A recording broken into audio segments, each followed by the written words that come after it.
تحياتي والسلام عليكم. معكم رياض العبادي من هولندا. أول حاجة نرحموا على شهدائنا الأبرار، والرحمة والمغفرة لهم والثبات والحرية لشعبنا العزيز. 9 من جنودنا الأبرار مشاو ضحية الغدر. تو كل شيء ضرب الكشف. شكون وراء هذه العملية؟ العملية هذه وراها المخابرات الجزائرية بغطاء خونة توانسة، وهذا واضح. والمشهد ضر تو 100%. إلى كونه معنا عصابات كمال طيف والنظام السابق هم وراء الاغتيالات وقتل حتى إخواننا وجنودنا البواسل يموتوا تحت هذه العصابات المجرمة اللي تتكون من كمال طيف، هذا من خونة.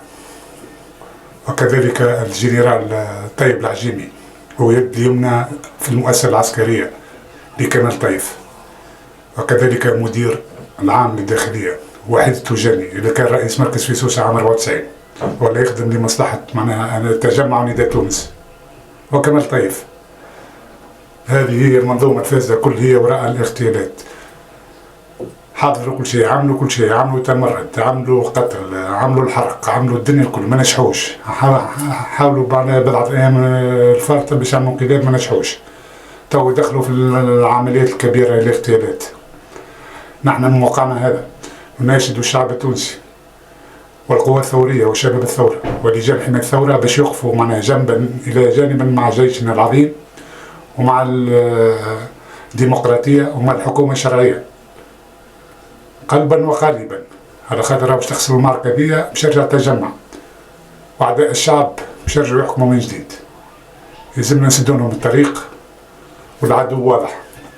العدو هو كمال طيف، خاطر المخابرات الجزائرية والمرتزقة ما يلزمش يدخلوا تونس إلا بغطاء من كمال طيف ورشيد عمار والحبيب عمار وحامد القروي والهادي بكوش وكمال مرجان وحيد توجاني وطيب العجيمي وغيرهم من مرتزقة بن علي. هم اللي عطاهم الغطاء باش دخلوا قتل.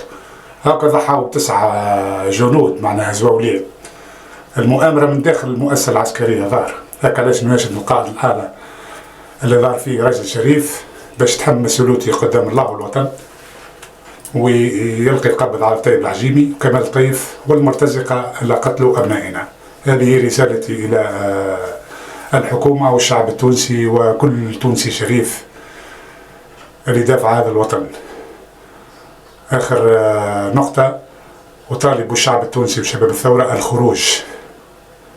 الخروج حالا بعد شق الفتر واستكمال الثورة ومطالبة بالقبض على كمال طيف والمرتزقة اللي قتلوا أبنائنا. والسلام عليكم. تحيا تونس، فلا عاش في تونس من خانها، والسلام عليكم.